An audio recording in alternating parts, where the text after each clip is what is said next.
Apakah Anda sudah dewasa secara emosional? Apa sebenarnya yang dimaksud dengan dewasa secara emosional? Sebenarnya ada perbedaan antara dewasa secara umur dan dewasa secara emosional.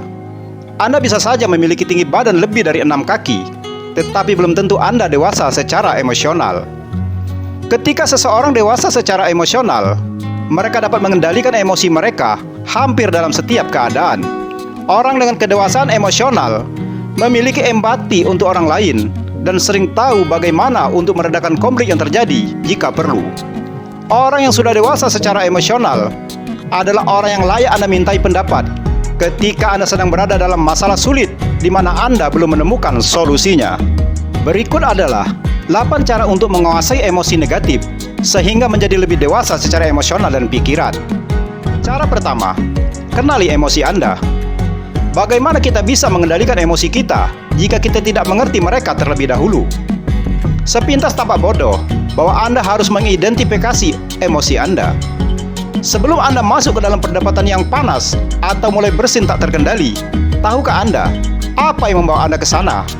Mungkin ketidaknyamanan sederhana atas komentar seseorang yang menembus pikiran Anda, dan Anda membawa kemarahan itu dalam diri Anda sepanjang hari.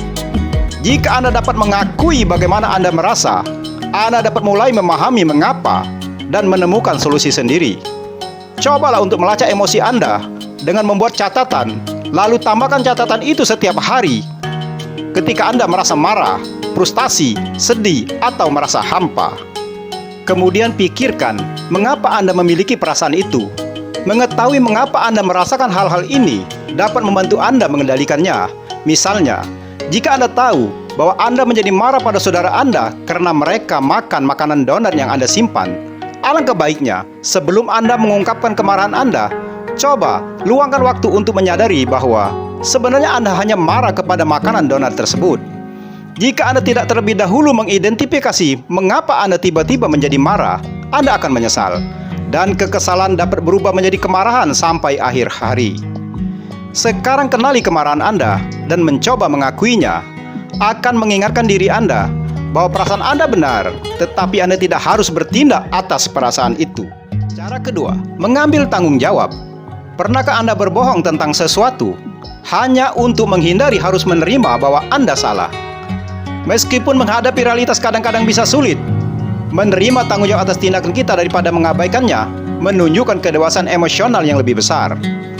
Jika kita menolak untuk mengakui kesalahan kita dalam suatu perdebatan atau kegagalan untuk bertindak pada hal-hal yang berada dalam jangkaan kita, kita tidak pernah bisa tumbuh dan belajar dari kesalahan-kesalahan kita.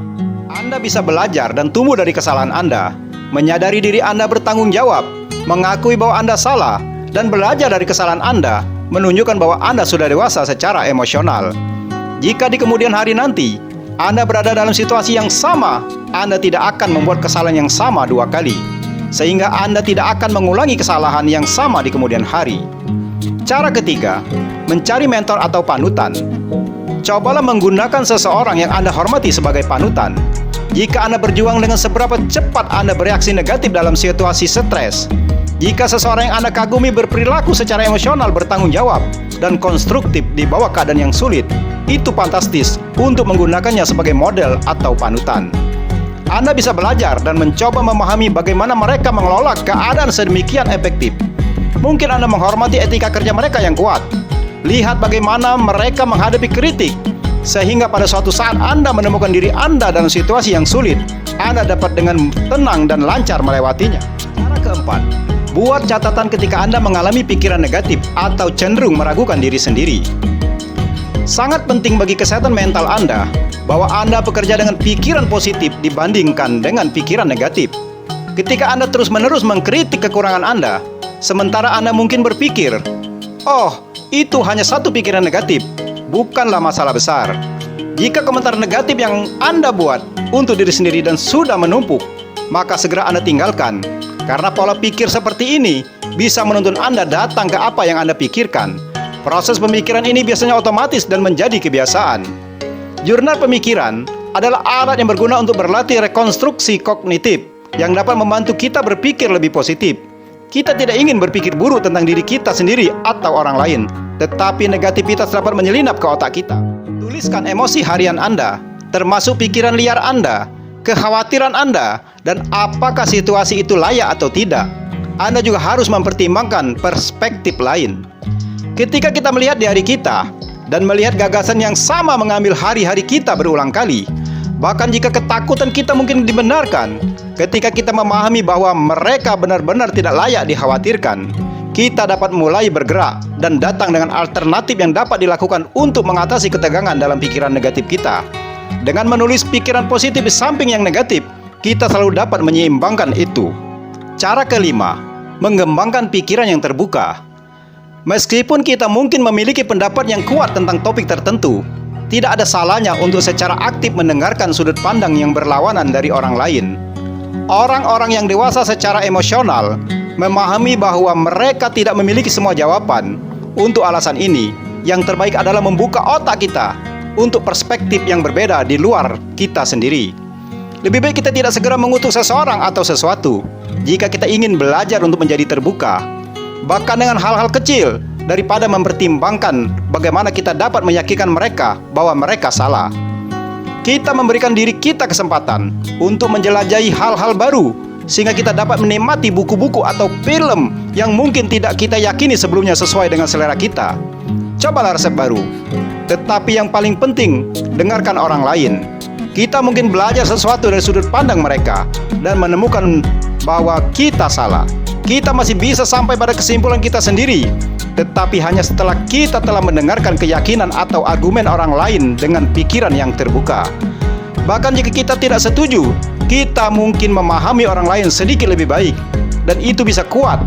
Seperti kata Ibu Teresa, jika Anda menghakimi orang, Anda tidak akan punya waktu untuk mencintainya. Cara keenam, menerima kenyataan. Apakah Anda sering mengkritik diri sendiri karena lingkungan dan kekurangan Anda? Ingat bahwa pikiran negatif cenderung berfokus lebih pada realitas Anda daripada kekurangan Anda.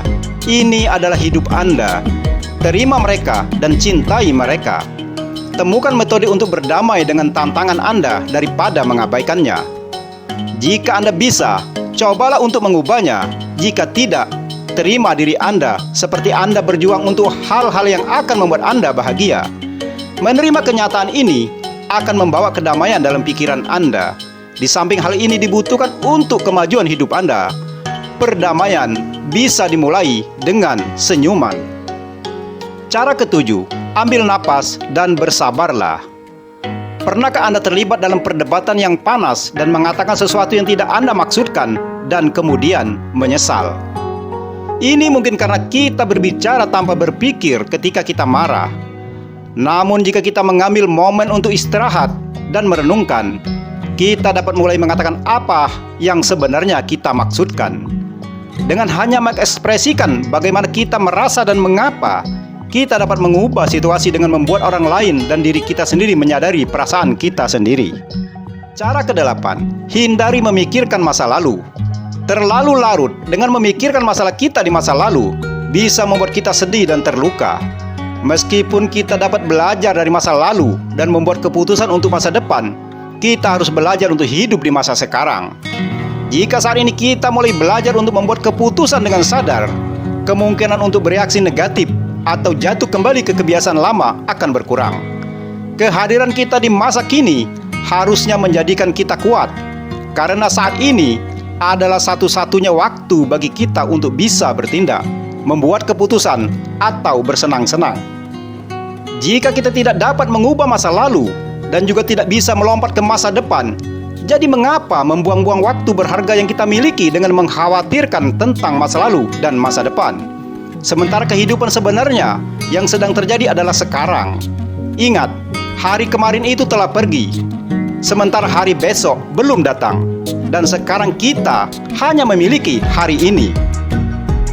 Mari coba kita mulai dengan bertanya pada diri sendiri, apakah kita sudah dewasa secara emosional? Apakah tips ini bermanfaat?